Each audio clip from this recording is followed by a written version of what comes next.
نبی کی 9 بیویاں ہیں. جب ان ازواج نے آپ سے مانگا کہ بھئی ہمارے گھر میں 40 دن چولہا نہیں جلتا، پیسے نہیں ہیں، راشن نہیں ہے، تو آپ صلی اللہ علیہ وسلم نے کیا فرمایا؟ قرآن کی آیتیں نازل ہوئیں. یا ایھا النبی قل لازواجک، آپ اپنی بیویوں سے کہہ دیجئے اگر تمہیں دنیا کی دولت چاہیے تو میں تعالین امتعکن، میں تمہیں پیسے دے دیتا ہوں، واسرحکن سراحا جمیلا، اور عزت کے ساتھ تم سب کو رخصت کر دیتا ہوں. بھئی کسی پیسے والے سے شادی کر لو. کیوں اللہ نے ہمارے نبی کے لیے غربت کو سلیکٹ کیا تھا؟ حالانکہ آپ مالدار بننا چاہتے بن سکتے تھے، لیکن نبی آخری نبی ہے نا، تو اس میں کیا حکمتیں ہیں وہ میں بھی نہیں چھیڑوں گا.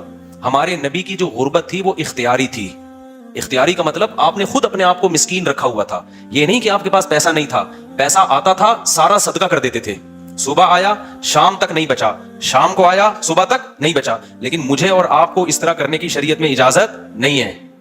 آج سے پتہ چلے آپ نے سارے بینک خالی کیے، سارا سونا وونا گھر کے پلاٹ کی فائلیں والے بیچ باچ کے تمبو لگا کے روڈ پہ آ کے بیٹھ گئے اور بیگم سے کہہ رہے ہو رہنا اسی طرح رہو تمبو میں ورنہ نکلو. یہ آپ کو اجازت نہیں ہے. کیوں نہیں ہے؟ یہ ٹاپک نہیں ہے میرا، کیونکہ میں نے اگر اس ٹاپک پہ چلا گیا تو یہ جو ٹاپک آج لے کے چل رہا ہے وہ چینج ہو جائے گا. بس ابھی فی الحال یقین کر لیں کہ مولوی صاحب اگر کہہ رہے ہیں تو علم کی بنیاد پہ کہہ رہے ہوں گے. تو یہ نبی کے لیے اللہ نے اس طرز زندگی کو سلیکٹ کیا ہے، میرے اور آپ کے لیے یہ نہیں ہے. ہمارے اور آپ کے لیے کہ تمیز سے اچھے بچوں کی طرح کماؤ، کچھ جمع بھی کرو، خرچ بھی کرو، گھر والوں پہ ہاتھ بھی کھلا رکھو، اچھے بچوں کی طرح اس طرح سے زندگی گزارو، فنٹر بننے کی کوشش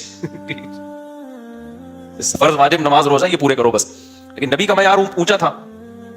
تو نبی صلی اللہ علیہ وسلم نے فرمایا تعالینا امتعکن واسرحکن سراحا جمیلا، میں تمہیں رخصت کر دیتا ہوں، کس مالداروں سے شادی کر لو. اس زمانے میں طلاق یافتہ بیوہ کی شادی ہونا کوئی مسئلہ نہیں تھا، ایک سے ایک رشتہ مل جاتا تھا. یہ تو ہمارے زمانے میں نحوست ہے کہ نہیں ہوتی شادیاں. اور اگر تم اسی طرح رہنا چاہتی ہو تو اسی طرح غربت میں میرے ساتھ گزارا کرنا پڑے گا. تو تمام کی تمام امہات نے، نبی نے ان کو طلاق کا باقاعدہ اختیار دیا. یہیں سے علماء نے مسئلہ نکالا ہے کہ طلاق مرد خود بھی دے سکتا ہے، بیوی کو طلاق کا اختیار بھی دے سکتا ہے. اگر مرد اپنی بیوی سے کہہ دے کہ میں نے تجھے طلاق کا اختیار دیا تو یہ اختیار عورت کے پاس بھی آ جاتا ہے، پھر وہ اپنے اوپر طلاق واقع کر سکتی ہے. اس سے بھی پتہ چلتا ہے کہ عدالتی خلا جو آج کل چل رہا ہے اس میں اسلام میں اس کی کوئی حیثیت نہیں ہے، کیونکہ مرد جب بیوی کو رائٹ دے گا تو ہوگا، کورٹ کے دینے سے نہیں ہوتا. جج صرف اپنی بیوی کو طلاق دے سکتا ہے، دوسروں کی بیویوں کو جج طلاق نہیں دے سکتا. یہ بار بار بیان کرتا رہا ہوں میں، کیونکہ دنیا کا نظام چینج ہو رہا ہے، ہر جگہ ایسا ہی ہو رہا ہے. یہ جو آج کل سسٹم چینج ہو گیا نا، تو اب کیا ہے اللہ یہ کہ چند صورتوں میں جج بھی دے سکتا ہے، وہ الگ ٹاپک ہے. تو نبی صلی اللہ علیہ وسلم نے طلاق کا باقاعدہ اختیار دے دیا. یہ نہیں کہا کہ تم چاہتی ہو تو میں تمہیں طلاق دے دیتا ہوں، نہ، باقاعدہ رائٹ دے دیا کہ اپنے اوپر واقع کر لو. حضرت عائشہ رضی اللہ تعالی عنہا کا جب نمبر آیا، اچھا عورت اگر اسی مجلس میں وہ اختیار واپس کر دے تو ختم ہو گیا اختیار. مرد نے جس مجلس میں اختیار دیا نا اس مجلس کے ساتھ رہتا ہے. ہمیشہ کے لیے دے دیا تو ہمیشہ کے لیے، مجلس کے ساتھ دے دیا تو جب تک اس مجلس میں ہے طلاق واقع کر سکتی ہے. جب مجلس ختم ہو گئی تو طلاق کا آپشن بھی ختم. تو نبی نے حضرت عائشہ سے بھی فرمایا کہ تمہیں بھی میں اختیار دیتا ہوں، لیکن آپ نے فرمایا جلد بازی نہ کرنا.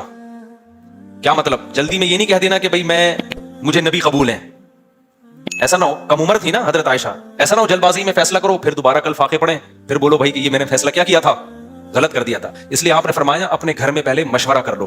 حضرت عائشہ سے فرمایا اپنے گھر میں جا کے مشورہ کر لو، مشورے کے بعد سوچ سمجھ کے ایک رائے قائم کرو کہ اسی فقر و فاقہ میں 40 دن چولہا نہیں جلے گا، اسی میں گزارا کرنا ہے یا مجھ سے طلاق لے کے کہیں اور شادی کرنی ہے. جلدی میں فیصلہ نہ کرو.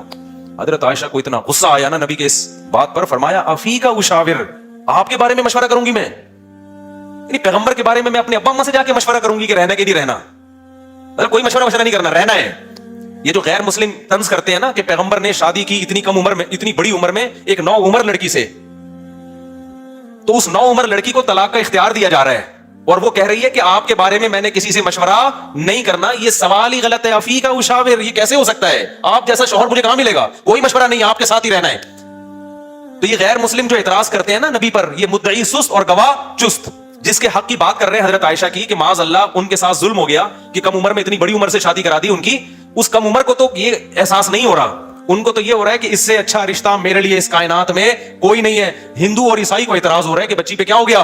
ظلم ہو گیا. اس کو کہتے ہیں مدعی سست اور گواہ بولو چست.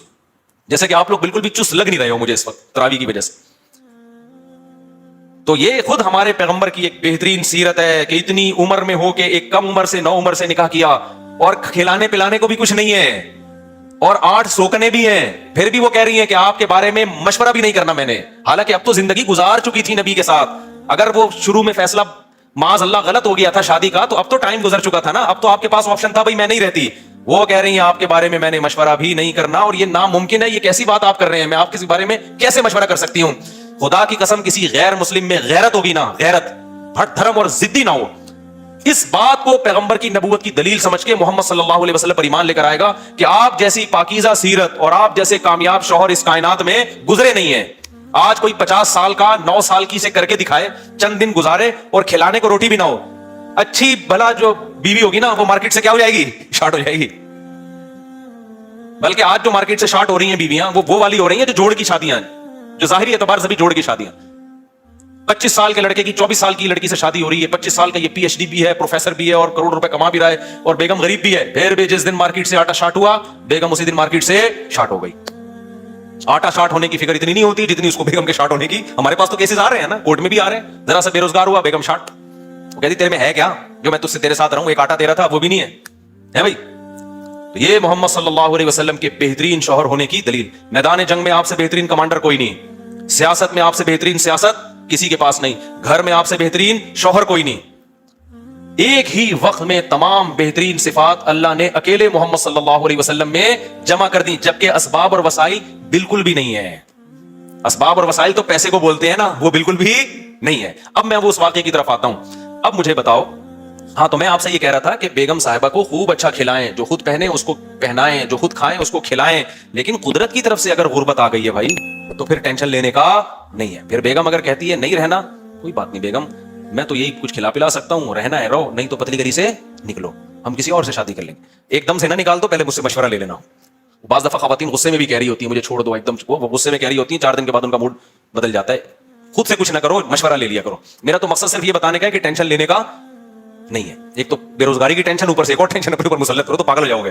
ٹینشن نہیں، ٹینشن صرف ایک چیز کی لینی ہے بھائی، وہ جو حدیث میں آتا ہے من کانت الآخرۃ ہمہ، جس نے آخرت کو اپنی ٹینشن بنا لیا تو اللہ اس کی تمام ٹینشنوں کو ختم کر دیتے ہیں، اس کی فکریں سمیٹ دیتے ہیں۔ ہماری ٹینشن بس یہ کہ آخرت میں بخشش ہو جائے، نہ بیگم ٹینشن ہے ہماری، نہ بچے ہماری ٹینشن ہے، نہ کوئی اور ہماری ٹینشن ہے، نہ گورنمنٹ ہماری ٹینشن۔ میری ٹینشن یہ ہے کہ مجھ سے قیامت کے دن سوال ہوگا، میں اس سوال میں پورا اترتا ہوں یا نہیں۔ اب آٹا مہنگا ہونے کی ٹینشن ہم کیوں نہیں لے رہے کہ ہماری وجہ سے نہیں ہوا، میری وجہ سے ہوا ہوتا نا تو میں ٹینشن لیتا کہ آخرت میں چترول کس کے لگیں گے، میری وجہ سے تھوڑی ہوا ہے۔ اب اگر ہمارے پاس مسائل ہیں تو مہنگا آٹا خریدیں گے، مسائل نہیں ہیں تو بیگم کو بولیں گے پاپے چائے میں ڈبو کے، پاپے بھی آٹے کے بنتے ہیں۔ آہستہ آہستہ، اللہ نہ کرے ہمیں وہ حالات نہ آئے، ابھی تو اللہ کھلا پلا رہا ہے، لیکن اگر اللہ نہ کرے، خدا نہ خواستہ ایسے حالات آئیں تو بھائی وہی گزارا کرو، 2-3 کھجوریں کھا لیا کرو صبح شام، مرتا نہیں ہے بھوک سے اتنی جلدی انسان۔ اور جب آپ بھوکے رہو گے نا ایک دم کولیسٹرول کم ہوگا، جوان ہو جاؤ گے۔ میں آپ کو بتاؤں، ابھی تو ڈاکٹر کہہ رہے ہیں کہ بھوکا رہنے سے بہتر کوئی جوان ہونے کا نسخہ نہیں ہے، تو ڈاکٹر بھی اس طرف آ گئے ہیں، اگرچہ کھا دبا کے رہے ہیں، وہ بھی مشورے اس طرح کے دے رہے ہیں۔ تو خیر، اب دیکھو حضرت ابو سعید خدری رضی اللہ تعالی عنہ نبی کے پاس آئے، سارا گھر لٹا دیا۔ ایسے موقع پہ جب کوئی آئے گا تو اس کو کیا مشورہ دیا جائے گا؟ بھائی سب سے زیادہ ان کو راشن دیا جائے، تسلیاں دی جائے۔ لیکن نبی کے سامنے آئے، ہاتھ پھیلایا، یا رسول اللہ میری ماں نے بھیجا ہے، باپ بھی شہید اور بھائی بھی شہید، اور احد میں آپ کی خاطر شہید ہوئے ہیں، آپ نے کہا تھا لڑائی کے لیے جاؤ۔ نبی نے فرمایا من یستعفف یعفہ اللہ، یاد رکھو جب تک آخرت پہ ایمان نہیں ہے نا، غیرت کے علاوہ سب کچھ آئے گا آپ کے اندر۔ میں نے بڑے بڑے لالچی لوگ دیکھے، داڑیاں ٹوپیوں والے، ایسے نور ان کے چہروں پہ برس رہے ہوتے ہیں نا، آدمی کہتا ہے پتہ نہیں کہاں سے نور کی کریمیں لگائی ہیں اس نے۔ ایسے مکار لچڑ ہوتے ہیں نا کہ آپ کی سوچ ہے مذہب کا منجن بیچتے ہیں۔ میں نام لے کے بتا سکتا ہوں کون کون یہ کام کر رہا ہے، لیکن فتنہ کھڑا ہو جائے گا۔ نام لے کے بتا سکتا ہوں کون داڑھی ٹوپی کا منجن بیچ رہا ہے، ایسا نیک لگے گا جیسے اس سے وہ بات ایسی کرے گا وہ اللہ رسول کے علاوہ کوئی بات ہی نہیں۔ مجھے ڈر لگتا ہے غصے میں کہیں میرے منہ سے نام نہ نکل جائے ان لوگوں کا، لیکن ایک بڑا فتنہ کھڑا ہو جائے گا، اس لیے نام نہیں لے رہا میں۔ اور یہ مذہبی لوگوں میں منجن بہت ہے، کیونکہ مذہب کے نام پہ نا منجن بکتا بڑی جلدی ہے، لوگ یقین کر لیتے ہیں حضرت جی اتنے نیک، ماشاءاللہ بغلیں بھی صاف حضرت کی اور اتنے خوبصورت۔ تو یاد رکھو فراڈی آدمی کے لیے داڑھی رکھنا اور پگڑی پہننا کوئی مشکل کام نہیں ہے۔ فراڈی یہ کام کر سکتے بھائی، داڑھی ٹوپی داڑھی رکھنا ضروری ہے، لیکن یہ بھی تو ہو سکتا ہے چور نے داڑھی رکھی ہو لوگوں کو الو بنانے کے لیے۔ مدرسے والے کبھی چور نہیں ہوتے، چور لوگ مدرسہ کھول لیتے ہیں کہ پیسہ آئے گا۔ بڑے بڑے ٹرسٹ چل رہے ہیں جو بڑے بڑے فراڈی ہیں، سارے ٹرسٹ فراڈی نہیں ہے لیکن فراڈی ٹرسٹ بھی ہیں بہت سارے۔ مجھے خود ایک وکیل نے بتایا کہ جب کسی آدمی کو کروڑ پتی بننا ہوتا ہے نا اور گاڑیاں منگوانی ہوتی ہیں کسٹم پے کیے بغیر، تو وہ ٹرسٹ کھول لیتا ہے۔ اس نے مجھے بتایا کتنے لوگوں نے ٹرسٹ کھولے ہوئے پاکستان میں، دبا کے نوٹ چھاپ رہے ہیں۔ تو یہ دھندے پاکستان میں سب سے زیادہ ہوتے ہیں، دنیا میں اتنے زیادہ بولو نہیں ہوتے، لیکن ہماری قوم اندھی ہے، خدا کی قسم غصہ آ رہا ہے مجھے۔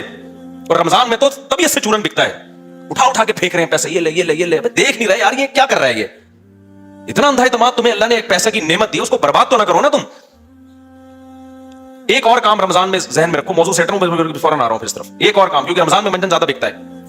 دیکھو دینی مدرسوں کا جتنا میں قائل ہوں نا, آپ نہیں قائل. میں اگر یہاں بیٹھا ہوں تو مدرسوں کی وجہ سے بیٹھا ہوں, اللہ مجھ سے جو ٹوٹا پھوٹا دین کا کام لے رہا ہے. لیکن مدرسے میں چندہ دینے سے پہلے سوچو یہ قابل اعتماد مدرسہ ہے یا نہیں ہے.